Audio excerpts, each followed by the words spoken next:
TNT now stands at 3-all after defeating the Bolts. Congratulations to our player of the game, RR Pogoy, and Coach Chot Reyes. Coach Chot, after Meralco exploded for 32 points in the third quarter, you clamped down on them in the fourth, limiting them to just 12 points. How did you have to adjust defensively, and how did these changes pave your offense, allowing you to pull away with this victory? First of all, happy Mother's Day to my mom. Kaya lang masyado nang late. I'm sure po yan, hindi na napanood to. But to all the mothers all over the country, happy Mother's Day sa lahat. You're right. I thought in the third quarter, Meralco made some great halftime adjustments to counter our defense. So we had to just talk and make a counter adjustment. And fortunately, it worked, and we were able to limit their scorers, Chris Newsom and Bong Quinto and Banchero from inflicting damage because that's really the strength of this team. If those guys get their shots and get their looks, they're very dangerous. So fortunately, we were able to make that counter adjustment in the fourth quarter, and then like we always say in our team, as long as we defend well, our offense pretty much follows and it takes care of itself. Coach Dex Aceron's initial diagnosis for Ray is a groin pull. How do you see this development affect how you'd strategize for rain or shine? Very big. Ray, the highest plus minus in this game, if I'm not mistaken, is a huge part of our team. He does so many things for us. And if that's, I hope Dex is wrong, but that's one of the other challenges that we have to face moving forward. Thank you so much, Coach Chot. Roger, pang-import na mga minuto, pang-import pa na explosion of points. Knowing how tough Meralco's defense would be against you guys tonight, ano bang pinahalagahan mo ngayon at anong mga opportunities yung nakita mo sa court kaya grabe yung pagpuntos mo? First of all, salamat ako sa Panginoon. And happy Mother's Day sa mama ko.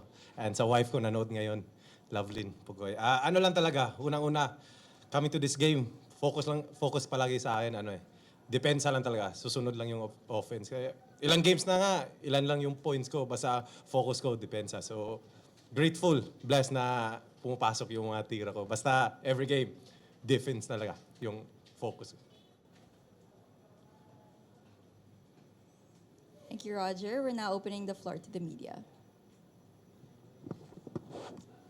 Coach, congratulations. Coach, 9 days ago you were 0-3, now 3 straight wins. Would you think na ito na talaga yung game nyo or? Yeah, hopefully. More than the record, I think it's we're seeing definite improvements on both sides of the ball, offense and defense and offense. And ang malaking bagay, we've just gone through the first half of our schedule. Admittedly, I wanted it to be a better record than this, but we can't complain with 3-3 given the way we started. And the key now is, number one, is the recovery. Roger got hit by cramps, and we all know Ray might be suffering from a groin injury, so that's the most important thing. We have to make sure that we are able to recover well in these next few days, while at the same time staying sharp. So that's always the balancing act that we have to play. Coach, you got a long break. Your next game is 21 pa. How does the break help you considering those circumstances na Yeah, we actually talked about it coming into this weekend. We said this is going to be a tough weekend for us, but then if we take care of business, then we can rest. Sabi ko, ang pahinga sa Lunes, not anytime during this game. And like I said, the players did a great job staying connected and staying together, even in the face of that great Meralco onslaught in the third quarter. So, yun lang naman yun. Now we can rest and focus on our next game. Roger, kamusta lang kanina yung rhythm mo kanina, kamusta kailan mo nararamdaman na parang nakukuha mo yung rhythm mo at kaya mong ipasok yung mga Pagkatapos ko siya sa no, naramdaman ko nung pinagalitan ako ni Coach kasi yung pasa ko sobrang lakas. So, kailangan ko bumawi. Kailangan ko maging leader as a veterano sa team. Yun. May ginagawa akong mali. Hindi, iniisip ko kasi talaga pasa doon kasi alam kong dinodouble ako pero mali yung technique ko. Tapos yun, pinagalitan ako ni Coach. Sinabihan ako, ano ba yung mga ginagawa mo? Then, pumasok sa isip ko na pagpasok ako ulit, babawi talaga ako. Yun, tuloy-tuloy na. Sabi mo nga yung opensa mo past few games, ito ano pa eh. But do you think, considering nga na ibang TNT itong all Filipino campaign nyo, you're doubling up on sa responsibility mo na sa opensa? Kailangan ipakita sa mga bago na paano maglaro ng tama. Hindi yung first 3 games namin. Ako nga, veterano ako pero nagbabokaw ako. So yun, sumusunod din yung mga sila Calvin, sila Stingray. Yun, sinabihan din kami ni Coach. So sabi ko nga, magsa-start sa amin ni Stingray, Calvin, ako kasi yung bola sa amin mas matagal yung bola sa amin. So ginawa lang namin yung tama, yun. Maganda yung result, naging 3 panalo.